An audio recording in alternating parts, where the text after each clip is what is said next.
সাংবাদিকদের এত জ্বালা কেন রাহিদে জাজ?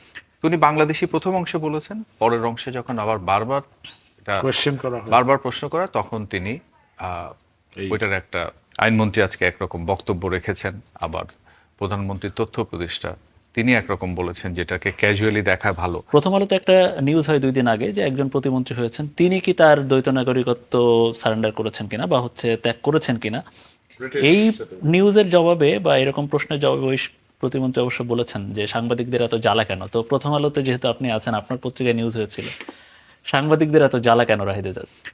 না, এটা আমি ভেবে ব্যাখ্যা করে আমাদের সহকর্মী যিনি লন্ডনে থাকেন, তিনি এই সংবাদটি করেছেন। এবং আমি যদি স্পষ্ট করে একটা জায়গা, আমার মনে হয় আজকে আইনমন্ত্রী এটা একরকম ব্যাখ্যা দিয়েছে, তো এটা ব্যাখ্যা দেওয়ার পাশাপাশি আমার মনে হয় যেহেতু আলোচনায় প্রশ্নটা করেছেন এবং আমি সেটা ধরেই এই উত্তরটা কথা বলি। এবং একটুখানি ইন্টারাপ্ট করি আমি। জি। সেটা হচ্ছে যে আইনমন্ত্রী এক কথা বলেছেন আর মন্ত্রী নিজে যার হ্যাঁ। সম্বন্ধে কথা হচ্ছে উনি অন্যভাবে উনি এক বলেছেন। কথা, ওনার এটা স্পষ্ট করেননি আর কি। সহকর্মী এক কথা বলেছে। আমি এইটা খুব আমাদের সংবিধানের যে খুশি লাগছে অংশটা আমার। সেটাকে কোট করি। রিপোর্টটা তো আমাদের যে রিপোর্টটা ছাপা হয়েছে 2 দিন আগে, ওখানে সংবিধানের 66(2) কে উল্লেখ করেই কিন্তু সেটা বলা আছে। কি বলা আছে? কোনো ব্যক্তি সংসদের দ্বারা সংসদ সদস্য তো নির্বাচিত হইবার এবং সংসদ সদস্য থাকিবার যোগ্য হইবেন না যদি গতে বলা আছে তিনি কোনো বিদেশি রাষ্ট্রের নাগরিকত্ব অর্জন করেন কিংবা কোনো বিদেশি রাষ্ট্রের প্রতি আনুগত্য ঘোষণা বা স্বীকার করেন। প্রশ্নটা ওখানেই এসছে যে উনি আহ, বাংলাদেশি এবং যুক্তরাজ্য 2 দেশের নাগরিকত্ব আছে, সেটা ছেড়েছেন কি ছেড়ে নেই। তো উনি বাংলাদেশি প্রথম অংশে বলেছেন, পরের অংশে যখন আবার বারবার এটা কোয়েশ্চেন করা হয় বারবার প্রশ্ন করা, তখন তিনি এই- ওইটার একটা যে কথাটা আপনি বলছেন, এত জ্বালা কেন, 2008 সালের সেনা সমর্থিত তত্ত্বাবধায়ক সরকারের পিছনে প্রথম আলোর ভূমিকা, ফখরুদ্দিন, মঈনুদ্দিন ইত্যাদি ইত্যাদি বলে বলেছেন। অন্যদিকে যেটা নিয়ে নিয়ে গেছেন। অন্যদিকে নিয়ে বলেছেন, এটার প্রচুর আলোচনা সমালোচনা হচ্ছে আমাদের প্রতিবেদন নিয়ে করা। আমার ওখানে প্রশ্ন তোলা হচ্ছে তিনি সেটা ছেড়েছেন কি ছেড়েন নাই, এবং অ্যাম্বাসেডর মুন্সি ফয়েজ যেটা বলছেন ওটা নিয়ে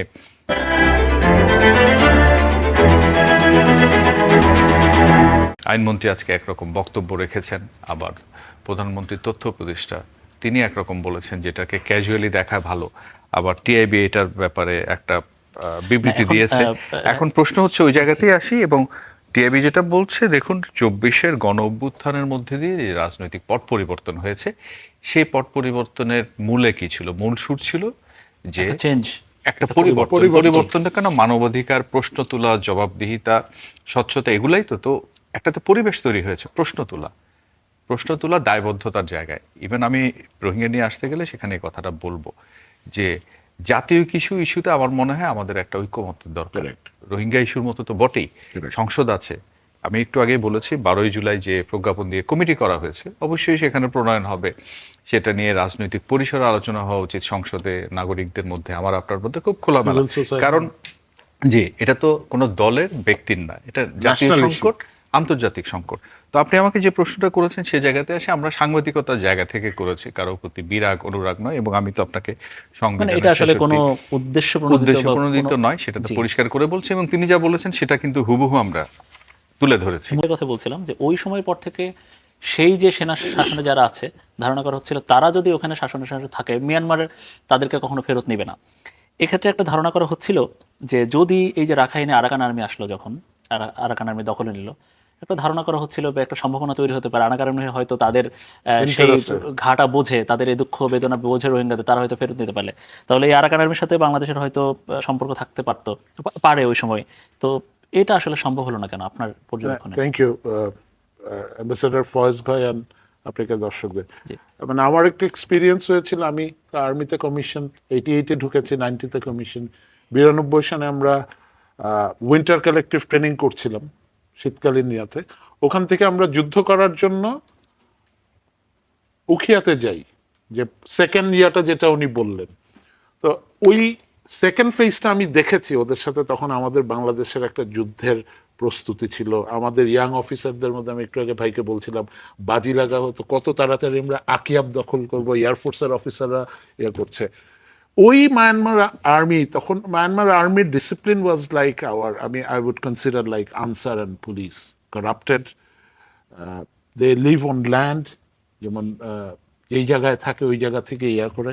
so defence wise they were very weak. আপনি যেটা বলছেন যে ওদের সামরিক জান্তা, দ্যাটস নট দি দ্যাট, এটা ঠিক হবে না বলা যে সামরিক জান্তা। মায়ানমারের এই রোহিঙ্গারা, আমার বাড়ি তো চিটাং ভাই, আমার দাদা ব্যবসা করতো মায়ানমারের সাথে, ধানের ব্যবসা করতো, আমাদের আত্মীয় স্বজনের চিটাংয়ের অনেক ওখানে আছে। আমি মনে করি চায়নার সাথে যতদিন একটা চায়না স্টেপ না নিবে ততদিন এই রোহিঙ্গারা বাংলাদেশ থেকে যাবে না। আপনি যাই বলেন ভাই, প্লেন অ্যান্ড সিম্পল। চায়না এখন পর্যন্ত আমরা দৃশ্যমান যেটা দেখি ইন্টারন্যাশনালি, একটা ভাই একটু আগে আমাকে বলছিলেন যে ওদের সহানুভূতি আছে উইথ দি রিফিউজিজ, বাট ওখানে চাইনিজ দে হ্যাভ ইনভেস্টমেন্ট, ওদের ওখানে এনার্জির একটা ইয়ে আছে, and this Rohingyas are disturbing elements. আর আপনি ভাই 13 লাখ তো ভাই বললো রোহিঙ্গা, আমরা ওখানে বলতাম ওরা এক একটা গ্রেনেড মানে নিজে মরবে আপনাকেও মরবে। অ্যান্ড আপনি যদি খেয়াল করে দেখেন একটা অ্যালার্মিং জিনিস, ওখানে যে ট্রেড হচ্ছে, আমরা ইয়াবা বদির কথা শুনেছি, আমাদের সমাজের ছেলেগুলি নষ্ট হয়ে যাচ্ছে ইয়াবার কারণে। And of late Myanmar army বা ওদের ওখানে যারা আছে, they are related with this drug business. So আমার মতে unless we have an trade agreement with China, ওই দিক দিয়ে যদি একটা অ্যাসেট যায়, আমরা কুনমিন পর্যন্ত যেতে পারি, ওখানে চাইনিজ ইন্টারেস্টের কারণে দে উইল এনশিওর মায়ানমার ওরা দুষ্টু না, নাম্বার ওয়ান। নাম্বার টু হলো 1/11 পরে একটা মজার জিনিস হয়েছে ভাই। আমরা যখন আর্মিতে ছিলাম আমাদেরকে ন্যারেটিভ শেখানো হতো ট্রেনিংয়ের, Wolfland and Greenland are two neighbouring states having international boundary line. Wolfland হলো দাদারা, হঠাৎ করে উলফল্যান্ড হয়ে গেল। আমি তো ভাই 2003 চাকরি ছাড়ছি, উলফল্যান্ড হয়ে গেছে Myanmar. Myanmar was never Wolfland. মানে এদের সাথে আমাদের ট্রেড, কানেক্টিভিটি, সংস্কৃতি আছে, এই জিনিসটা চেঞ্জ করতে হবে এক। 2 নম্বর হলো আপনার ওদের সাথে কিন্তু আমাদের ওখানে, আমি টেলিকম সেক্টরে কিছুদিন কাজ করেছিলাম, আপনি দেখেন মায়ানমারের যে বিটিএস গুলি আছে টাওয়ার, এগুলি mostly build by Bangladeshi engineers. So we have opportunity ওখানে বাংলাদেশে টিম্বার বিজনেসটা, এগ্রিকালচার বিজনেসটা, টেলিকমিউনিকেশন বিজনেস, আমরা ওই অপরচুনিটি ছেড়ে দেওয়াতে ইন্ডিয়ানরা ওই অপরচুনিটিগুলি নেয়।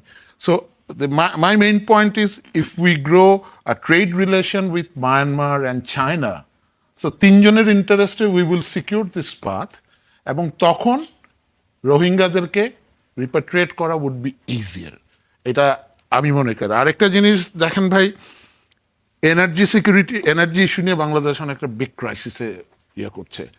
আমাদের একটা অল্টারনেটিভ এনার্জির রুট ওই দিক দিয়ে চালু হতে পারে। এখন উই আর ডিপেন্ডেন্ট এলএনজি, না এলএনজি আসতেই কি ক্রাইসিস। তো ভাই সিএনজি লাইনে দেখেন বাসায় গ্যাসের থাকে না, তারপরে মনোপলি অফ দিস, এই যে গ্যাস লাইন, সরকার এখন শুনতেছি যে বসুন্ধরা বা টিকে গ্রুপকে আপনার পেট্রোল বা অকটেন আনার ইয়া করলে আরেক কেলেঙ্কারি হবে ভাই। কেলেঙ্কারিটা হবে লাইক আপনার এলপিজিতে এক চেটে 620 টাকার এলপিজি 2000 টাকায় কিনতেছি, 29,000 টাকার বিটুমিন বসুন্ধরা আনার পরে ওইটা 1 লাখ টাকাও বিটুমিন কিনতে হয়েছে। তো আমার মনে হয় যে, আমি পলিটিক্যাল লোক না, আমার মনে হয় এনার্জি সিকিউরিটির জন্য উই শুড, মানে বেগম জিয়ার একটা ইয়া ছিল, পলিসি ছিল, লুক ইস্ট। ইটস টাইম, ভাই চায়না ছিল অ্যাম্বাসেডর, আই এম শিওর উনি আরো ভালো বলতে পারবেন, যে আমাদেরকে we have to build like this relationship with Myanmar and China, then we can request China, আর চায়না তার ইন্টারেস্টে, বিজনেসের ইন্টারেস্টে will ensure this notorious Rohingyas. দেখেন 13 লাখ রোহিঙ্গা ওখানে, ওরা যে কি করতেছে, আপনি কয়েকদিন ঢাকা শহরে দেখবেন রিক্সাওয়ালা, শুধু 13 লাখ না, বছরে বছরে মাসে মাসে এটা প্রতিদিনই বাড়ে, এবং ওদের প্রতিদিনই। প্রোডাকশন রেট ওখানে। আমরা আরেকটা জিনিস ইন্টারেস্টিং ভাই, রোহিঙ্গার পুরুষরা খুব অলস, বাসায় বসে থাকে, এই উল্টাপাল্টা ড্রাগস করে, মহিলার ইয়া করেন, fertility rate is very high. আর এখন দেখেন, এখন মেইন এইডটা আসে আমাদের আমেরিকান থেকে, ওই যে ইউএসএইড। এখন ইউএসএইড এর গ্র্যান্ড বন্ধ হয়ে যাচ্ছে, এখন কিন্তু আমার ইকোনমিও খারাপ, এগুলির পোষা। জি, ধন্যবাদ। আমরা একটু রাহিদ এজাজ, তিনি আমাদের সাথে দর্শক এই মুহূর্তে যোগ দিয়েছেন, আমাদের আরেকজন অতিথি, তিনি কূটনৈতিক প্রতিবেদক এবং সিনিয়র সাংবাদিক, দৈনিক প্রথম আলোর। রাহিদ ভাই, একটা বিষয়, বছর দুয়েক আগে ডক্টর মোহাম্মদ ইউনূস, সাবেক তত্ত্বাবধায়ক সরকারের উপদেষ্টা, এবং সেখানে জাতিসংঘ মহাসচিব এসেছিলেন, তিনি বলেছিলেন যে ঈদের পরেই, মানে তখন যে সময়টা ছিল 1 বছর ঈদের পরে রোহিঙ্গারা হয়তো ফেরত যেতে পারবেন। তাহলে মানে ডক্টর ইউনূস আগামী, হ্যাঁ, ওই পারে যে রোহিঙ্গারা করবেন, তার মানে ডক্টর ইউনূস সাহেব, তার একটা সুযোগ হয়তো ছিল, যে হয়তো তার যে ব্যক্তিগত আন্তর্জাতিক যে সম্পর্ক তার যে বিভিন্ন ধরনের, তো সেইটা আসলে কেন কোনোভাবে সম্ভব হলো না কেন? আমরা যদি আওয়ামী লীগ সরকারের কথা বাদ দিলাম, এই সরকারের 6 মাসে অনেক কিছু সম্ভব না, ডক্টর ইউনূসের সময়ে যদি।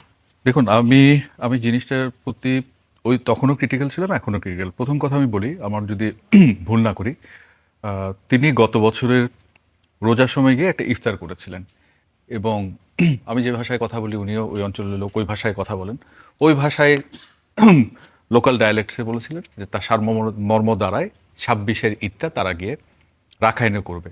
ইন্টারেস্টিংলি উনি 25-এ বসে যখন কথাটা বলছিলেন, বাই দিস টাইম কিন্তু আরাকান আর্মি তার ক্লাসটা আস্তে আস্তে বাড়িয়ে ফেলছিল, রাখাইনে একের পর এক নিচ্ছিল। কারণ যে ট্যারেন ওখানে আমরা দেখছি এয়ার স্ট্রাইক করে বা ল্যান্ডে পারছিল না, একটা হচ্ছে ওই নেভেল রুটটা প্লাস এয়ার স্ট্রাইক, দুটা দিয়ে তারা কন্ট্রোল করার চেষ্টা করছে। এবং আমরা জানি যে 2021-এর সামরিক অভ্যুত্থানের পর মিয়ানমার, তো আমি যদি ভুল না করি, একটু দেরি করে আসছিলাম, ক্ষমা চেয়ে নিচ্ছি, তখন আমি শুনছিলাম মুন্সি ভাই যেটা বলছিলেন, 60s-এর পর থেকে যদি দেখি সেখানে মূলত সামরিক একটা কাঠামোর মধ্যে দিয়ে রাষ্ট্রটা চলছে। এবং আজকে যে সংকটটা নিয়ে আমরা কথা বলছি গত 9 বছর ধরে, এটার মাস্টার প্ল্যান কিন্তু অনেক আগে, সেই 60s থেকে শুরু হয়ে এ পর্যন্ত আসলো। তো প্রফেসর ইউনূস ইন্টারিম গভর্নমেন্টের চিফ হিসেবে যে কথাটা বলছিলেন, বাস্তবতাটা তো সেটা সমর্থন করেন। আপনি নোবেল লরেট হতে পারেন, উনি নন পলিটিক্যাল একজন এলিমেন্ট হয়ে পলিটিক্যাল একটা রেটরিক উচ্চারণ করা ছাড়া কিছুই করার নেই। আরাকান আর্মি সেটা দখল করছিল। এবং কি অবস্থা আজকে, যেমন আজকে যদি আমরা বলি, ওই যেটার কথা বলছিলাম, সামরিক অভ্যুত্থান তার বিস্তার ছড়িয়ে গেল পুরো মিয়ানমারে, এখনো কিন্তু মিয়ানমারে সংঘাত বলুন, গৃহযুদ্ধ বলুন, সেটা চলছে।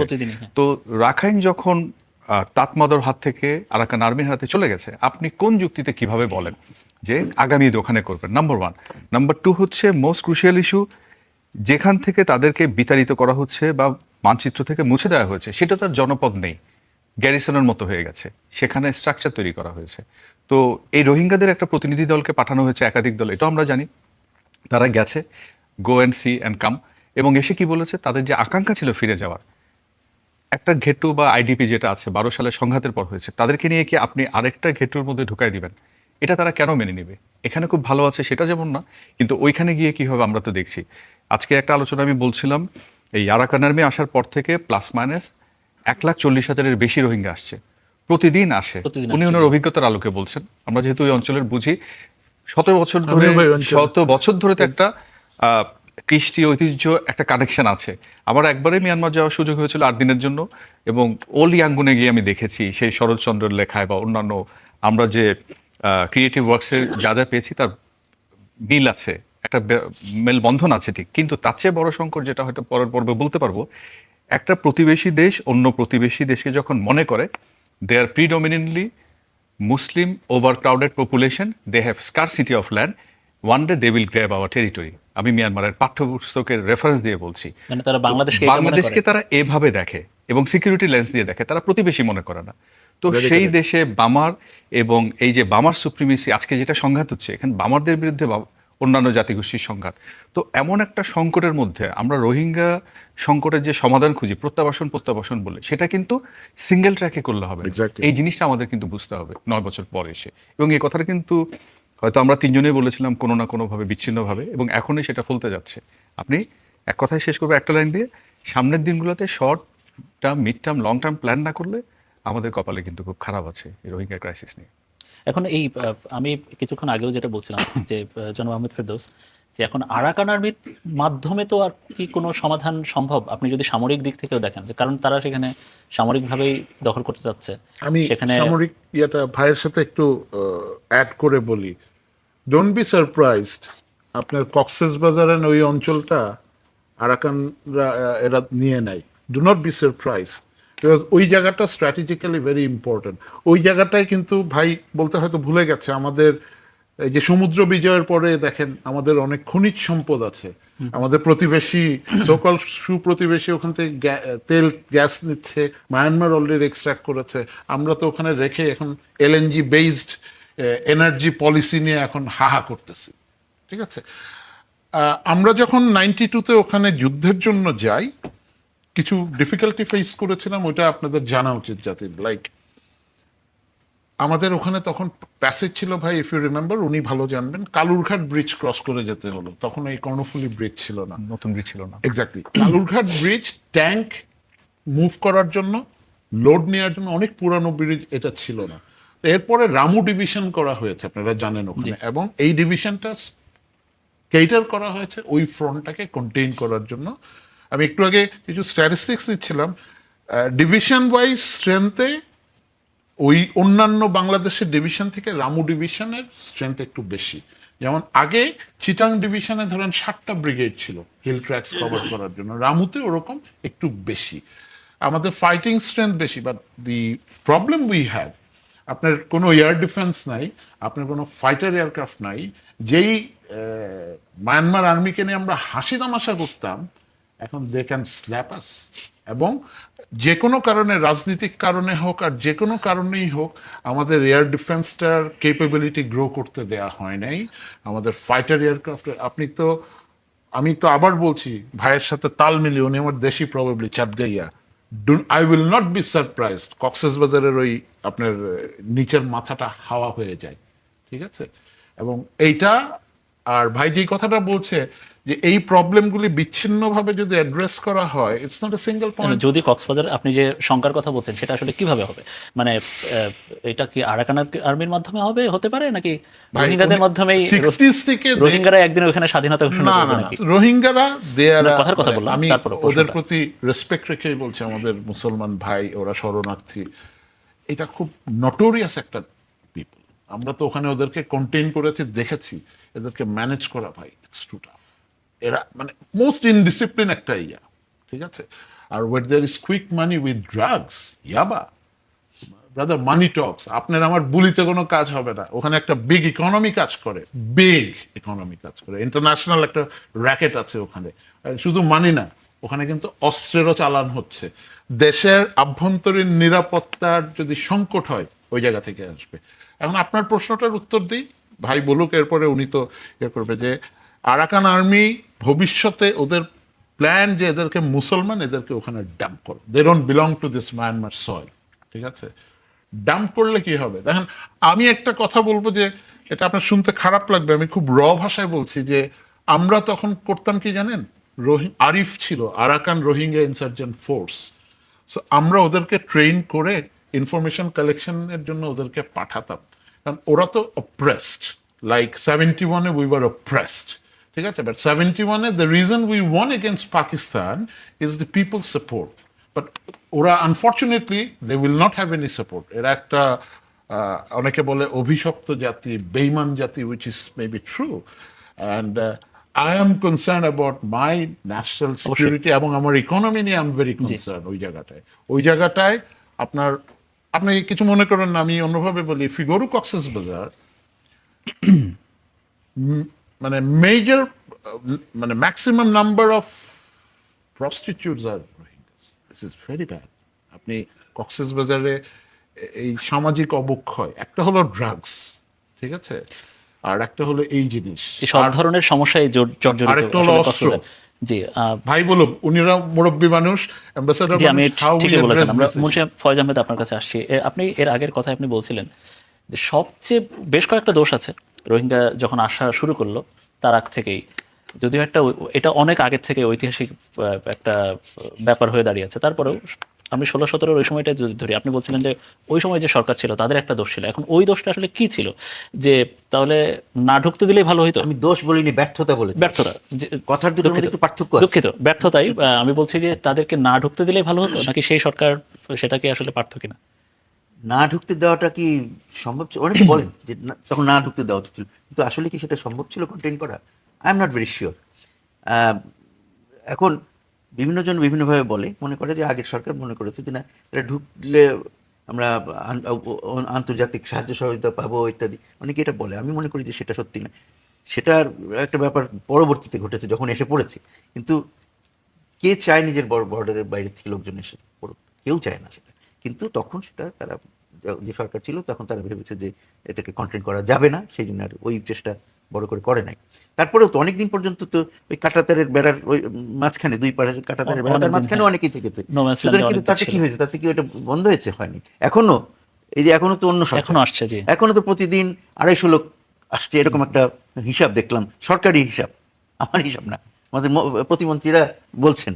তো সুতরাং এগুলো তাহলে ঠেকানো সম্ভব হতো না। কিন্তু তখন একটা জিনিস পার্থক্যটা হলো যে তখন একসাথে অনেক লোক চলে আসছে, হিউজ বাল। একটা বিশাল, কারণ তারা তখন অত্যাচারিত হচ্ছিল ওখানে, ওদেরকে ফেরত পাঠানোর জন্য তাদের ঘর বাড়ি পুড়িয়ে দিচ্ছে, তাদেরকে গুলি করে মেরে ফেলছে, তখন আপনি বাধা দিবেন, এটাও তো একটা ইয়ের ব্যাপার, তাই না? হিউম্যানিটেরিয়ান একটা ইস্যু ইয়ে থাকে না। সুতরাং এখনকার সিচুয়েশন তখনকার সিচুয়েশনের মধ্যে অনেক বড় পার্থক্য। আপনি কিন্তু চীনে আমি কাজ একটু করেছেন। ভাইকে যদি আমি অ্যাড করি, জি, যদি কিছুদিন আগে আপনারা দেখেছেন যে মরক্কন যারা নদীতে করে এসে স্পেনে ঢুকলো, and they were push back. এই পুশিং ব্যাকটা স্পেন সরকার উইথ দেয়ার আর্মি, ওরা অনেক অমানবিক হয়েছিল বলে মরক্কনরা আবার চলে গেছে। দ্য ডিফারেন্স বিটুইন, আমি তো ওই এলাকায় ছিলাম, ওই এলাকার মানুষ দেখেছি, এরা যে অত্যাচারিত, মানে ইয়াং গার্লস ওয়ার রেপ, মানে আমি বুঝাতে পারবো না, ওরা জ্বালায় দিচ্ছে, পুড়ায় দিচ্ছে, কেটে ফেলতেছে, ওদের মুখ থেকে শোনা। তো যখন এরকম বাল্ক একটা লোক, একটা জনগোষ্ঠী আসে, স্রোত। ওখানে আমার বিডিআর ছিল ফার্স্ট লাইনে, হাউ ক্যান ইউ ফায়ার? হ্যাঁ, আপনি বলতে পারেন যে গুলি করে মারলে কিছু আসা বন্ধ হতো, তো নোম্যান্স ল্যান্ডে থাকতো, দুই পক্ষে গুলি করে মেরে ফেলতে পারতো, বলাটা সোজা। জি। মেজর ফেরদৌস কিছুক্ষণ আগে বলছিল যে চায়না যদি না চায় বা চীন যদি না চায় সেটা সম্ভব না। আপনি অনেকদিন আসলে চীনে কাজ করেছেন, তো ওই প্রশ্নটাই করি যে সেইটাও কি সম্ভব কখনো যে চীন চাইবে বা এই ধরনের?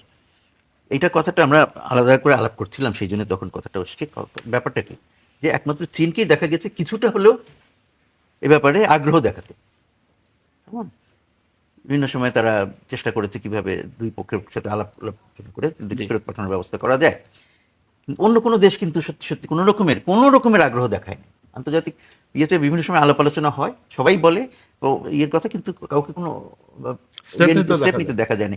সবাই জানটার সাথে ব্যবসা বাণিজ্য করে যাচ্ছে, জাপান বলেন, কি বলে, ইউরোপের অন্যান্য দেশ বলেন, সবাই। আজকে ইউরোপীয় ইউনিয়নের অ্যাম্বাসেডর বলেছে যে তাদের মন খারাপ, মানে তাদেরও খারাপ মন লাগে খারাপ যে তো, এতদিন কিন্তু আর কিছু করতে এতদিন পারছে ধরে না। আছে। কিন্তু কথাটা হচ্ছে যে চায়না কিছুটা ইয়ে করে চেষ্টা করেছে, কিন্তু যথেষ্ট চেষ্টা করে নাই বলে আমি মনে করি। কারণ একমাত্র চায়না যদি সত্যি সত্যি এর উপরে চাপ দেয়, মিয়ানমার সরকারের উপরে জি। এবং ইয়ের উপরে, কি বলে যে আরাকান আর্মির উপরে, কারণ সবাই কিন্তু চীনের কাছ থেকে অস্ত্র পায়, পয়সাও পাচ্ছে। পয়সা পায়, অস্ত্র পায়, সব ওখানে যত রকমের মানে জানটাও পায়, তারপরে যতগুলো আরসাও পায়। বিভিন্ন ইয়ে আছে, মানে জাতিগত বিভিন্ন যে সেনাবাহিনীগুলো আছে, হ্যাঁ, সবাই, খালি আরসা না, সবাই। অন্যান্য জাতির যেগুলো কোচিন, চীন, কি সব আছে না, জি। সবাই কিন্তু ওর কাছ থেকে অস্ত্র পায়। সুতরাং তারা, এটা আমার কাছে মনে হয়, চীনকে আমি কিন্তু খুব প্রশংসা করি, আমি চীনে চাকরি বাকরি করেছি, চীনের সম্বন্ধে আমার অনেক ভালো ভালো কথা বলার আছে, কিন্তু এই একটা বিষয় আমার কাছে মনে হয়েছে যে ওরা এই ব্যাপারটায় তারা নিজেদের স্বার্থটাকে খুব ইয়ে করে দেখছে আর কি, যে এই যুদ্ধটা চালু থাকলে তাদের ব্যবসা বাণিজ্য এগুলো চালু থাকবে, তাদের অস্ত্রের ব্যবসাও থাকবে, আবার অন্য ব্যবসাও থাকবে। তো সুতরাং সেই জন্য তারা এখানে যথেষ্ট সিনসিয়ারিটি নিয়ে, যথেষ্ট কি বলা যায়, সত্যি সত্যি ব্যাপারটাকে নিরসন করবার কোনো উদ্দেশ্য নিয়ে তারা পদক্ষেপ নিচ্ছে না। এবং সেইটা আমার কাছে খুব খারাপ লাগে, যে আমি যে দেশটাকে এত ভালো মনে করি, তারা কিন্তু এখানে তাদের একটা খারাপ দিকের পরিচয় Dual face. বারবার দিচ্ছে। তো সুতরাং সেটা যতক্ষণ না চীন আরো বেশি শক্তি প্রয়োগ, মানে আরো বেশি চাপ প্রয়োগ করবে এই দুটার উপরেই, খালি জানটার উপরে না, কারণ জানটার এখন তো কন্ট্রোলও নাই, এখন তো ওখানে 90%-এর উপরে ইয়ে কন্ট্রোল করছে আরাকান আর্মি। তো আরাকান আর্মিকে তো থামাইতে হবে, কিন্তু আরাকান আর্মিকে থামাইলে তার অন্য সমস্যা হয়, সেই জন্য সে আরাকান ব্যবসা ইয়ে করতে পারছে না, ওইখানে তাদের তো আবার অ্যাক্সেস দরকার, কি বলে, তো সেটা ইচ্ছা করলে যদি যানটাকেও যদি সুবিধা করে দেয়, তাহলে এখনো তো যেই পোর্ট দিয়ে ওরা যাওয়া আসা করে, সেখানে তো যানটার কন্ট্রোল এখনো আছে, তাই না? তো সুতরাং কিন্তু তারা সত্যিকার অর্থে যদি এদের উপর চাপ সৃষ্টি করে, তাহলে কিন্তু সমস্যাটা সমাধান করার সহজতর হয়ে ওঠে। একেবারে যে খুব সহজ তা না, এতগুলো লোককে ফেরত নেওয়া সহজ না, দীর্ঘ কিন্তু প্রক্রিয়া, জি। সেখানে খালি নিয়ে যাওয়ালে তো হবে না, তাদেরকে ওখানে থাকার ব্যবস্থা করতে হবে, প্রপার ব্যবস্থা করতে হবে, খালি তাদের কাজের ব্যবস্থা করতে হবে। কর্মসংস্থানের ব্যবস্থা Right. করতে হবে, তাই না? জি। তাদের নিরাপত্তা, আবার যাতে ফিরে আসতে না হয় সেসব ব্যবস্থা করতে হবে। সেগুলো কিছু না করে তারা ওই কিছু মুখে দিয়ে কিছু উচ্চারণ করে নিজেদের ইয়েটা করে নিচ্ছে, যে লোকে বলতেছে হ্যাঁ তারা তো চীন তো খুব এই ব্যাপারে আগ্রহী, কিন্তু আসলে তারা সত্যিকার অর্থে এখানে খুব সিনসিয়ারিটির সাথে এই কাজটি করছে না। করতে গেলে এটা কিন্তু এইটার সমস্যার সমাধান করা সম্ভব। তবে এখানে নিশ্চিতভাবেই যে মিয়ানমারের যে গৃহযুদ্ধ সেটা একটা জটিলতার সৃষ্টি করছে। এই গৃহযুদ্ধ থাকার যতদিন চলবে ততদিন সমস্যাটা পুরোপুরি নিরসন করা কঠিন। কারণ আবার কিন্তু এখানে যেটা আমি বলতে চেষ্টা করলাম, সব পক্ষকে কিন্তু চীনই সমর্থন করছে। ইচ্ছা করলে গৃহযুদ্ধ থামানোর ব্যাপারে তারা সত্যি সত্যি একটা ভূমিকা রাখতে পারে, কিন্তু সেটা তারা করছে না। রাহিদ এজাজ, আপনার কাছে আসে, আপনি আজকে নিজেও একটা কলাম লিখেছেন পত্রিকাতে, সেটা আমি পড়লাম। তো এই যে আপনার বিগত বেশ কয়েক বছরের যে অভিজ্ঞতা, তাতে করে আপনার কি মনে হয় যে চীন রাজি হচ্ছে না, চীন আবার ওইখানে যারা গৃহযুদ্ধ বাঁধাচ্ছে, আবার জান্তা সরকার সবাইকে শেল্টার দিচ্ছে, এখন এই ক্ষেত্রে কি বাংলাদেশ চীনের পাশাপাশি ইউরোপীয় ইউনিয়ন বলি বা আমেরিকান যে ইয়েগুলি পশ্চিমা দেশগুলো, তাদের দিয়ে কি বাংলাদেশ কোনো হেল্প নিতে পারে বা সাহায্য নিতে পারে, বা তারাও কি হেল্প করতে পারে? আপনার অভিজ্ঞতা আমার সেটা মনে হয় না, জিওগ্রাফিক্যাল প্রক্সিমিটির কারণে। অ্যাম্বাসেডর মুন্সি ফয়েজ যেটা বললেন, মিয়ানমারের বড় অংশ জুড়েই আছে চীন, একদিকে ভারত আছে, একদিকে বাংলাদেশ আছে। তো এই জায়গাটা চিন্তা করলে আমরা যখন ইউরোপের কথা বলি, আমেরিকার কথা বলি, ফার আবে বাংলাদেশ কি পারে? ইন্টারন্যাশনাল বা পলিটিক্যাল প্রেশারের জন্য পারে, হিউম্যানিটেরিয়ান অ্যাসিস্ট্যান্সের জন্য পারে। এখন পর্যন্ত ইন্টারন্যাশনাল যত ফান্ডিং বলেন, অ্যাসিস্ট্যান্স বলেন, তার বড়টাই কিন্তু আমেরিকা দিচ্ছে, এটা স্বীকার করতেই হবে। ইউএসএইড-এর ফান্ড বন্ধ হয়ে গেছে, ডব্লিউএফপি আমরা দেখছিলাম হাহাকার, একটা দুর্ভিক্ষ হয়ে যাবে এরকম অবস্থা। হঠাৎ করে দেখলাম স্টেট ডিপার্টমেন্ট তার স্পেশাল ফান্ডকে ডাইভার্ট করে রোহিঙ্গাদের জন্য দিয়ে দিল।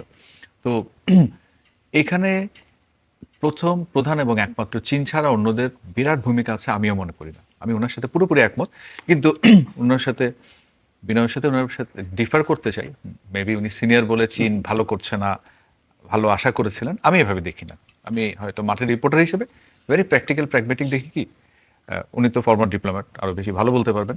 আমি একটা কথা বরাবরই বলি, ডিপ্লোমেসি চ্যারিটি না, এটা at the end of the day national interest ওইটাই প্রিভেল করে। এখন কেউ তো চ্যারিটি করতে বসে নাই। এখন চীন হিসেব করে, ধরেন হাইপোথেটিক্যালি এই প্রবলেম সলভ হয়ে গেল, বা এই প্রবলেম জিয়ে থাকলে লাভ কি? যেমন রাখাইনে আরাকান আর্মি অনেকগুলো স্ট্র্যাটেজিক জায়গায়, আমরা যেটা বলি কেপিআই, কি পয়েন্ট স্টেশনে অ্যাটাক করেছে। চীনের যেখানে যেখানে আছে ওখানে কিন্তু তারা করেনি, সেটা তারা প্রোটেক্ট করেছে। তার মানে কি, যে তুমি আমার পিঠটা চুলকে দাও, আমি তোমার পিঠটা চুলকে দেবো। আমি একটা লোকাল শ্লোকের মতোই বললাম। তো এই যে অপারেশন 1027 যখন 2014-এর শেষে শুরু হয়, অস্ত্রগুলো কোত্থেকে আসে? চীন থেকে তো আসে। শুধু সব পক্ষকেই চীন দিচ্ছে, সব পক্ষকে দিচ্ছে। স্ক্যাম সেন্টারগুলো বর্ডারিং এরিয়াতে চালায়। আমাদের যে ডিপ্লোমেট বন্ধু বান্ধব আছে, গত 10 বছরে কাজ করেছে, তাদের কাছে জিজ্ঞেস করেছি, তারা নানা রকম গোপনীয়তার শর্ত এড়িয়ে নানান পরিচয়ে থাইল্যান্ড থেকে কেউ ঢুকেছেন, অন্যান্য জায়গা থেকে ঢুকেছেন। ঢুকে দেখি কি অবাক ব্যাপার, যে ওয়েস্টার্নরা তাদের সাথে এত লড়াই সংঘাত, যখন মিয়ানমারের উপর এম্বার্গো তুলে দেওয়ার জন্য ক্লিন্টন অ্যাডমিনিস্ট্রেশন হুড়োহুড়ি করেনি, ইউরোপিয়ানরা করেনি, আমরা খালি রাশিয়া, চীন, অন্যদের কথা বলি। তো at the end of the day কি হচ্ছে? সবাই তার স্বার্থটাই দেখছে। সিনিয়র জেনারেল মিন অং লাইং প্রেসিডেন্ট হওয়ার পরে প্রথম কোন দেশে গেলেন? আমার প্রতিবেশী দেশে গেলেন, বুদ্ধগয়াতে গেলেন। ওইটা শেষ করে কিন্তু তিনি তার ইন্ডিয়ান কাউন্টারপার্টের সাথে অফিসিয়াল মিটিং করলেন, দেন থাইল্যান্ড, এরপর মস্কো। তো মুন্সি ভাই যেটা বলছেন, সেও চাপে আছে, তার স্টেক রাখাইনি, শুধু রাখাইনি তো অনেকটাই চলে গেছে, অন্যান্য স্টেটে কিন্তু সে চাপে আছে। অ্যাট দ্য সেম টাইম সেই ইন্টারন্যাশনাল মোমেন্টামগুলো আবার ফিরে নেওয়ার চেষ্টা করছে। নাহলে পুতিন, যার বিরুদ্ধে হুলিয়া ঝুলছে, তাকে পুতিন অ্যালাউ করেন, তাকে আসিয়ানরা হঠাৎ করে সুচিকে নিয়ে মানে ঢাকঢোল পড়ে গেল, সুচির স্ট্যাটাসটা কি? তো এই সবাই কিন্তু মিয়ানমারের ডেমোক্রেসি নিয়ে চিন্তিত, সেখানে মানবাধিকার, রাখাইন, আরাকান আর্মি, এগুলো নিয়ে কারো কোনো মাথা ব্যথা নাই। তো সেই জায়গায় আমি শুরুতে যেটা বলছি, সেটা বারবার বললো, হয়তো 100 বারই বলবো, যে 9 বছরের তিক্ত অভিজ্ঞতার পর আমাদেরকে নতুন করে ভাবার সময় হয়েছে। ছোট্ট করে বলি, 12ই জুলাই সরকার একটা প্রজ্ঞাপন দিয়ে কমিটি করেছে, যেটা জানি রোহিঙ্গা বিষয়ক একটা স্ট্র্যাটেজিক ড্রাফটিং কমিটি, প্রাইম মিনিস্টারকে চেয়ার করে। এটা ডিফেন্স কেন করলো না? আমি মনে করি কি, শুধু হিউম্যানিটেরিয়ান, শুধু পলিটিক্যাল রাইটস, এটা দিয়ে খুব সিঙ্গেল আউট করে আপনি কিন্তু এই সমস্যার কোনো সমাধান খুঁজে পাবেন না। আপনাকে ডেটারেন্ট খুঁজে বের করতে হবে। উনি যেটা বলছেন, আমার এয়ারফোর্স উইক হয়ে গেছে, আপনাকে কেন ভয় পাবে? আমি তো বললাম মাত্র 7-8 দিনের জন্য একবার গেছি, 14 বা 17-র কথা বললেন না, যে বন্ধ করা যেত কিনা। এটা বিরাট একটা বিতর্কের বিষয়, বন্ধ করা যেত কি যেত না। 28 তারিখ রাত থেকে শুরু করে, বিকাল থেকে শুরু করে রাত 3টা, 3:30 পর্যন্ত আমি ওই যে বেরিবাঁধের জায়গাটা বসে বসে দেখছিলাম। এটা এখানে যারা আছে কেউ স্বাভাবিক থাকতে পারবেন না। টেকনাফের ওখানে। তাহলে আপনি কিভাবে বলেন যেটা ঠেকানো যেত? পুরস্কার, নির্বাচন, মেবি এগুলা কার্ড ছিল, পরে সেটা ব্যবহার করা হয়েছে বা কারো পরিকল্পনায় ছিল। এখন একটা যখন গণহত্যা চলে, সেটা কিভাবে আপনি ঠেকাবেন? জিরো পয়েন্টে আমরা কি দেখি?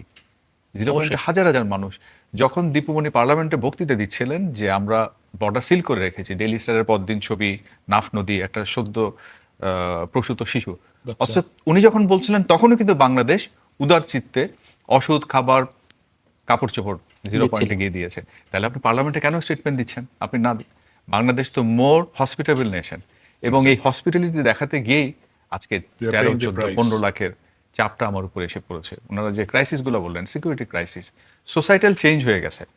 যে কক্সবাজার আমরা দেখতাম সেই কক্সবাজার তো এখন আর নেই। পাহাড় গেছে, আপনার বন জঙ্গল গেছে, রাস্তাঘাট গেছে, ইকোনমির উপরে চাপ। তা এই দায়টা কে নিবে? সবাই কিন্তু তার সেই স্টেটস বলুন, অন্যরা বলুন, ইউনাইটেড স্টেটস বলুন, ইউরোপ বলুন, এই জন্য এক কথাই শেষ করি, আমি কিন্তু পশ্চিমা ইউরোপ এদের কাছে গিয়ে, চীন থেকে ছুটে গিয়ে, এটা কোনো প্র্যাকটিক্যাল কোনো সমাধান নয়। যেভাবেই হোক আপনাকে চীনের সাথেও থাকতে হবে, অন্যদের সাথে থাকতে। ছোট্ট করে একটা লাইন দিয়ে শেষ করি। জুন মাসে পররাষ্ট্রমন্ত্রী খলিলুর রহমান মস্কো গিয়েছিলেন। এরপরে জয়েন্ট ব্রিফিংয়ের পর একটা নিউজ আসলো, বাংলাদেশকে বলছে রোহিঙ্গা ক্রাইসিস বায়োল্যাটারালি সলভ করো। জিনিসটা খুব কৌতূহল উদ্দীপক। চায়না, রাশিয়া তো আমরা জানি একটা সেম ব্লকে বিলং করে। তো পরে আমি জানতে চেয়েছিলাম আসলে কি বলেছে। বলে পাবলিকলি বলেছে, এটা বলে ওয়েস্টকে মেসেজ দেওয়া যে তোমরা এটার মধ্যে ঢুকবা না। আমি বললাম তার মানে কি? বলে হ্যাঁ, চীন থাকবে। এটা প্রকাশ্যে বলছে, সবাইকে জানিয়ে দেওয়া, এটা বায়োল্যাটারালি সলভ করো, যাতে করে ওয়েস্ট না আসে। যাতে অন্য কাউকে তো এখানে ওই যে শুরুতে যেটা বলছিলাম, সবাই তার স্টেকটা দেখছে। কাজে এখানে চীন করছে আসলে কি কি তাই করছে না।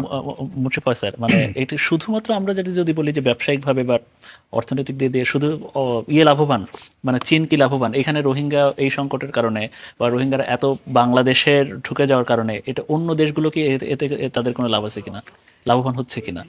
না, এইভাবে আমি দেখতে চাই না যে রোহিঙ্গারা আসাতে যে চীন লাভবান হচ্ছে সেটা না। না, কিন্তু ওখানে যে যুদ্ধ আছে, জি, এই সেই সংকটে যুদ্ধতে তারা বিভিন্নভাবে অস্ত্র দিয়ে, তারপরে জনটাকে টিকিয়ে রেখে, না পয়সা দিয়ে যা কিছু করছে, তার ফলে কিন্তু তাদের অনেক ব্যবসা বাণিজ্য সবকিছুই পাচ্ছে। জি। তারা কিন্তু রোহিঙ্গাদের কাছ থেকে কিছুই পাচ্ছে না, তাই না? তাই। রোহিঙ্গাদের কাছ থেকে কিছুই পাচ্ছে না, কিন্তু আলটিমেটলি অন্যরাও কিন্তু রোহিঙ্গাদের ব্যাপারে ঠিক ওইভাবে চিন্তিত না। তারা বলছে, মুখের কথা বলে যাচ্ছে, কিন্তু তাদের কোনো রকমের, যদি সত্যি করে একটা এমন যদি হতো যে না, আন্তর্জাতিক একটা টাস্ক ফোর্স বা একটা কিছু গঠন করা হলো যারা এই ব্যাপারে প্রতিদিন কথা বলবে, তাহলে একটা চাপ সৃষ্টি হয়। আমি মনে করি যে সারা পৃথিবী যেটা করতে পারে, তারা চাপ সৃষ্টি করে, যেটা রাহিদ একটু আগে বলছিলেন, তাদের কাজটা হবে চাপ সৃষ্টি করা। সেই চাপের মুখে পড়ে চীন বদনামের থেকে বাঁচার জন্য কিছু করবে কিনা, সেইটা আমরা চিন্তা করি। এখন চীনের যদি সেরকম বদনাম হয়ে যেত এই ব্যাপারে, যে চীনের কারণে এই রোহিঙ্গাদের ফেরত আনা যাচ্ছে না, তাহলে হয়তো চীন অন্যরকম ভাবতো। কিন্তু সেরকম কেউ তো বলছে না, চীনকে সেরকম দোষারোপ তো কেউ করছে না, তাই না? সুতরাং আমি নিজে যেমন চীনের রাষ্ট্রদূত ছিলাম, চীনের ব্যাপারে আমি অনেক বিষয়ে মনে করি যে তাদের সাথে আমাদের সম্পর্ক, সহযোগিতা খুব ভালো। কিন্তু এই একটা বিষয় এসে তারা বাংলাদেশের ভালো বন্ধু, তারা মিয়ানমারের ভালো বন্ধু, মানে কি বলে জান্টার, আবার এদিকে আরাকান আর্মিরও ভালো বন্ধু, এবং সবাইকে তারা অস্ত্র শস্ত্র যা কিছু দেওয়ার দিতে থাকে। কিন্তু সমস্যা সমাধান করে তাদের কি লাভ? সমস্যাটা টিকে থাকলে, আমি এটা খুব দৃষ্টিতে দেখলাম আর কি, যে একটা বলতে ভালো শোনায় না, কিন্তু তারপরেও যে তারা ওইখানে যতদিন যুদ্ধ থাকবে, যে কোনোখানে যুদ্ধ থাকবে, তারা সেটার থেকে একটা ফায়দা লুটতে পারবে সবসময়, যেখানে খালি এইখানে না, পৃথিবীর যে কোনো জায়গায়। কিন্তু কিছু দেশ হয়তো দূরে, যাদের এখানে কোনো সরাসরি নাই, তারা বিভিন্ন সময় বিভিন্ন কথা বলবে, বাহবা নিবে, কিন্তু তারাও কিছু করতে পারবে না। চীন যদি সত্যি সত্যি চেষ্টা করে, তাহলে সমস্যাটা সমাধান করা যায়, এবং আমাদেরকে চীনকে বোঝাইতে হবে, সেইটা আমরা যথেষ্ট করতে পারি যে এখানে সমস্যা থাকাতে তোমাদের লাভ হচ্ছে, সমস্যাটা যদি মিটে যায় তাহলে তোমাদের লাভ আরও বেশি হবে। সেইটা কি আমরা বুঝাইতে পারবো চীনকে? যেমন না, এই যে রোহিঙ্গারা এখানে, তোমরা ওখানে বিভিন্ন রকমের ব্যবসা বাণিজ্য করতে চাচ্ছ, শিল্প কারখানা গড়ে তুলতে চাচ্ছ, তোমাদের ইকোনমিক জোন তৈরি করতেছো ওখানে, তো এখানে কাজ করবে কারা? মিয়ানমারের অন্য জায়গা থেকে এসে লোক কাজ করবে? এইখানে যে এত লোক ছিল, এই লোকগুলো তো তোমার সবচেয়ে ভালো, অল্প খরচে তাদেরকে দিয়ে তুমি অনেক বেশি কাজ করতে পারো। সেইটা আমরা যদি তাদেরকে বুঝাইতে পারি, তাহলে হয়তোবা চীন অন্যভাবে চিন্তা করবে। ভবিষ্যতে একটু ভালো কিছু সম্ভাবনা দেখছেন। মেজর আহমেদ ফেরদৌস, জি, আপনার কাছে আসছি। আলোচনার প্রসঙ্গে একটা বিষয় আসলে উঠে আসলো, যে শুধু বিষয়টা আসলে কূটনৈতিক এরিয়া আছে তা না, মিয়ানমারের সাথে চোখে চোখ রেখে কথা বলার মতো কিছু সামরিক নীতিও হয়তো আপনি কিছু অভাব প্রকট সংকট দেখেছেন। ছোট করে একটু পরামর্শ জানতে চাই, তাহলে আসলে এখন কি করার? না কিছু না ভাই, দেখেন ভাই বলেছে যে আমরা, দেখেন 78-এ একটা ইস্যুটা শুরু হয়, 92-তে তো আমরা নিজে গেছি। 92-র শরণার্থীরাগুলি কিন্তু রিপাট্রিয়েশন হচ্ছিল ফেজ বাই ফেজ, ঠিক আছে, অল্প, হ্যাঁ, কয়েক হাজার। 78-এ হয়েছিল। The only reason, you know why? Because you had might, strength, muscle power. আপনি মায়ানমারকে ভয় দেখাতে পারছিলেন। আমরা যখন ওখানে ছিলাম, মায়ানমারের ওরা তো, আমরা নাফ খালের এপারে ওপারে ছিলাম, পরে যখন যুদ্ধ আর লাগবে না, ওরা খাল ক্রস করে এখানে এসে আমাদের তাঁবুতে টিব্রেক করতো, করতো। তো ওরা বলতো যে we were scared of you, যে তোমরা আমাদেরকে করবা। আর আমাদের এখন ওই সক্ষমতাটা নাই। মানে ওই সক্ষমতা, আপনি বার্গেন করবেন কিভাবে? হ্যাঁ, বার্গেন করবেন কিভাবে? আপনার বার্গেনিং কার্ডটা তো নাই। এই যে আপনার সামরিক সক্ষমতা, হ্যাঁ, আপনার রাষ্ট্রীয় নিরাপত্তা বাদ দেন, ওই ফ্রন্টে চোখে চোখ রেখে কথা বলতে হলে ভাই ডান্ডা মারতে হয়। ডান্ডা হলো আপনার হাতে ইয়োর থাকতে হয়। Army, okay, your air force, your navy, your BGB, ঠিক আছে? আর আপনি যদি আরো মাস স্কেলে বলেন, আমি সবসময় আমি ছোটবেলায় লিবিয়াতে ছিলাম আমার বাবার সাথে, so I have an experience যে people's army like compulsory military education. দেখেন, এটা একটু সময় দেন ভাই, একটা মিনিট। Yeah. আমাদের যে জনগোষ্ঠী ক্লাস 7, 8, 9, 10, এই ছেলেগুলি কিন্তু আস্তে আস্তে সমাজে নষ্ট হয় আমাদের সংস্কৃতির কারণে, সাংস্কৃতিক আগ্রাসনের কারণে, মাদকের কারণে। এদেরকে যদি আপনি 2 বছর কম্পালসারি মিলিটারি ট্রেনিং দেন, দেখেন আমাদের আর্মির সাইজ ধরেন 2 লাখ, এয়ারফোর্স নেভি এগুলি মিলে 50,000 প্লাস, বিডিবি মিলে ধরেন আরো 40-50,000। আমাদের আনসারে প্রায় 6 মিলিয়ন আছে এনরোল্ড, ব্যাটালিয়ন আনসার কম। তো এই ধরেন 20 লাখ ছেলে পেলেকে যদি আপনি ট্রেন করেন, এখান থেকে বেস্ট প্রোডাক্টগুলি তো অটোমেটিক আপনি এই বাহিনীগুলিতে নিয়ে নিচ্ছেন। আর বাকি প্রোডাক্টগুলিকে, যেগুলি খুব ভালো, আমাদের গভর্নমেন্ট জবগুলিতে কিছু ঢুকায় নেন, এদেরকে করেন। So you have a big army. আরেকটা জিনিস ভাই, বনির ভাই, ইফ ইউ অ্যালাউ, অনেকে বলে যে এখানে আমেরিকান ইন্টারেস্ট, ওরা একটা করিডোর, ওখানে একটা আফগানিস্তান বানাতে চায় মায়ানমারের এই ইয়াতে। দেখেন, আমার মতে, আমি ছোট মানুষ হিসেবে একটা বলছি যে ইফ আই আন্ডারস্ট্যান্ড ট্রাম্পের policy, he is not bothered about this area. হ্যাঁ, এইটার সিকিউরিটির দায়িত্ব আপনার আসিফ মুনির সাহেবকে দিয়ে দিয়েছে পাকিস্তানের। ওর সাথে করো, নেগোশিয়েট করো। দেখেন না আসিফ মুনির কত পাওয়ারফুল। হ্যাঁ, মানে ওদের যে 5-star even his telling his friend, ঠিক আছে? আর ওইদিকে এরদোগানকে দিয়ে দিচ্ছে, এগুলি তোমরা সামলা, এগুলি তো আমরা, আমেরিকানরা বাণিজ্য চাই। আর মায়ানমারে আনফর্চুনেটলি ইউরোপিয়ান বলেন আর চাইনিজ বলেন, everybody has their own interest, but China has a bigger interest.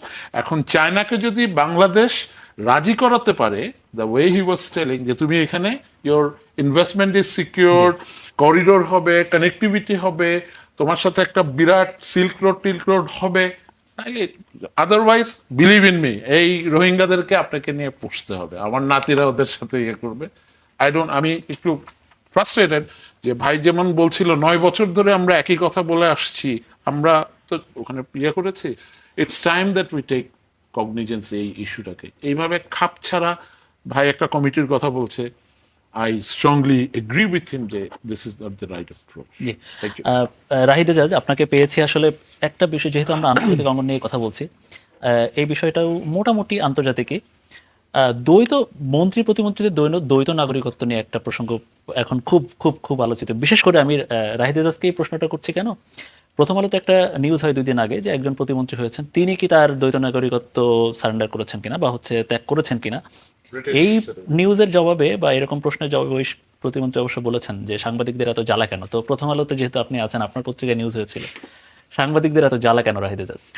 না, এটা আমি এইভাবে ব্যাখ্যা করে, আমাদের সহকর্মী যিনি লন্ডনে থাকেন, তিনি এই সংবাদটি করেছেন। এবং আমি যদি স্পষ্ট করে একটা জায়গা, আমার মনে হয় আজকে আইনমন্ত্রী এটা একরকম ব্যাখ্যা দিয়েছে, তো এটা ব্যাখ্যা দেওয়ার পাশাপাশি আমার মনে হয় যেহেতু আলোচনায় প্রশ্নটা করেছেন, এবং আমি সেটা ধরেই উত্তরটা বলি। এবং ইন্টারাপ্ট করি, সেটা হচ্ছে যে আইনমন্ত্রী এক কথা বলেছেন, আর মন্ত্রী নিজে যার সম্বন্ধে কথা হচ্ছে উনি অন্যভাবে উনি এক কথা, ওনার সহকর্মী এক কথা বলেছে। আমি এটা খুব আমাদের সংবিধানের যে অংশটা সেটাকে কোট করি। রিপোর্টটা তো আমাদের যে রিপোর্টটা ছাপা হয়েছে 2 দিন আগে, ওখানে সংবিধানের 66(2)কে উল্লেখ করেই কিন্তু সেটা বলা আছে। কি বলা আছে?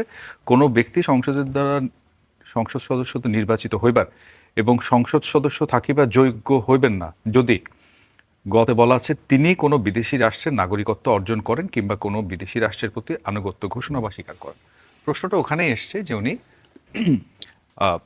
বাংলাদেশি এবং যুক্তরাজ্য 2 দেশের নাগরিকত্ব আছে, সেটা ছেড়েছেন কি ছেড়ে নেই।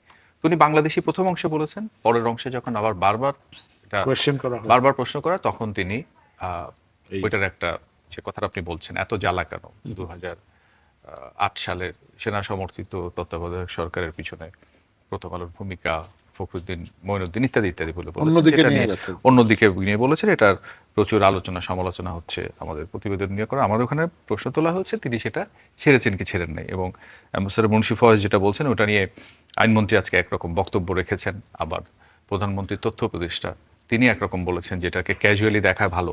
আবার টিআইবি এটার ব্যাপারে একটা বিবৃতি এখন, দিয়েছে।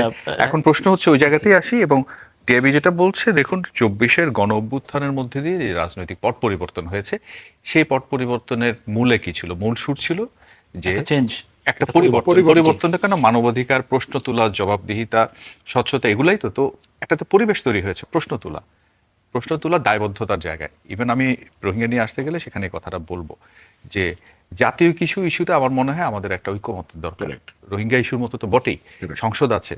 আমি একটু আগেই বলেছি 12ই জুলাই যে প্রজ্ঞাপন দিয়ে কমিটি করা হয়েছে, অবশ্যই সেখানে প্রণয়ন হবে, সেটা নিয়ে রাজনৈতিক পরিসরে আলোচনা হওয়া উচিত সংসদে, নাগরিকদের মধ্যে, আমার আপনার মধ্যে খুব খোলামেলা। Civil society। কারণ জি, এটা তো কোনো দলের, ব্যক্তির না, এটা জাতীয় National সংকট, আন্তর্জাতিক সংকট। তো আপনি আমাকে যে প্রশ্নটা করেছেন সেই জায়গাতে এসে আমরা সাংবাদিকতার জায়গা থেকে করেছি, কারো প্রতি বিরাগ অনুরাগ নয়, এবং আমি তো আপনাকে মানে সংবিধানের এটা আসলে 66 কোনো উদ্দেশ্য প্রণোদিত প্রণোদিত নয়, সেটা তো জি। পরিষ্কার করে বলছি, এবং তিনি যা বলেছেন সেটা কিন্তু হুবহু আমরা তুলে ধরেছি। মুন্সি ফয়েজ, আপনার কাছে আসছি যে আমরা খুব বেশি দূরে না যাই, সাম্প্রতিক যতদূর মনে পড়ে পররাষ্ট্রমন্ত্রী ছিলেন এইচ মাহমুদ আলী, ছিলেন হাসান মাহমুদ ছিলেন, এরপরে আমরা দেখেছি যে খলিলুর রহমান, এবং সম্প্রতি আরো যে দুইজন আছেন, এমনকি পররাষ্ট্র প্রতিমন্ত্রী যিনি শামা অবৈদ, তিনিও দ্বৈত নাগরিক বলে, তিনি এমপি নির্বাচিত হওয়ার আগে সেটা সারেন্ডার করেছেন অবশ্য। এখন এই দ্বৈত পররাষ্ট্র মন্ত্রণালয়টা আসলে দ্বৈত নাগরিকদের বাইরের থেকে আসলে কি আনা যাচ্ছে না, নাকি এর গণ্ডির মধ্যে পররাষ্ট্র ব্যাপারটা মন্ত্রণালয় পড়ে ওইভাবে আছে? দেখি না আমি। জি। মানে হচ্ছে যে যাদেরকে যোগ্য মনে করা হচ্ছে তারা যোগ্যতার জন্য কি কি করেছে, তারা যোগ্যতার জন্য বিভিন্ন জায়গায় বাইরে যে পড়াশোনা করেছে, থেকেছে অনেকদিন বিদেশে থেকেছে, বিষয়টা ইতিবাচক। সুতরাং তারা বিভিন্ন দেশের অনেক সময় যখন তাদের দেশে আসার সম্ভাবনা কম ছিল তখন তারা বিদেশি নাগরিকত্ব পেয়েছে, নিয়েছে। এটা তো অনেকেই মনে করে যে এটা একটা সুযোগ তৈরি হয় তাদের জন্য, তাই না? না, অনেক দেশে দ্বৈত নাগরিকত্বের এই প্রভিশনটা আছে, এই আলোচনায় এখন আমাদের যেহেতু আমাদের কনস্টিটিউশনে এটার একটা বাধা আছে, সুতরাং যদি কেউ ওই অবস্থা থেকে মন্ত্রী বা ইত্যাদিতে নির্বাচিত হন, সিলেক্টেড হন, তখন তাদের উচিত হয় যে ওই বিদেশি নাগরিকত্বটাকে ছেড়ে দেয়। মানে ছেড়ে দেওয়া। তো সেইটা যদি না করেন তাহলে সেটা নিয়ে প্রশ্ন উঠবে, এটাই তো স্বাভাবিক। কিন্তু এমনি দ্বৈত নাগরিকত্ব থাকাটা আমি কোনো দোষে মনে করি না, কারণ এটা তো অনেকেই চায়, এটা খুবই আমাদের দেশে স্বাভাবিক বহুত বিষয় লোকজন এই যুগে। চায় যে ঠিক আছে, অনেক রকমের সুযোগ সুবিধা পাওয়া যায় বিদেশে নাগরিকত্ব পেলে, সেটা তারা নেন।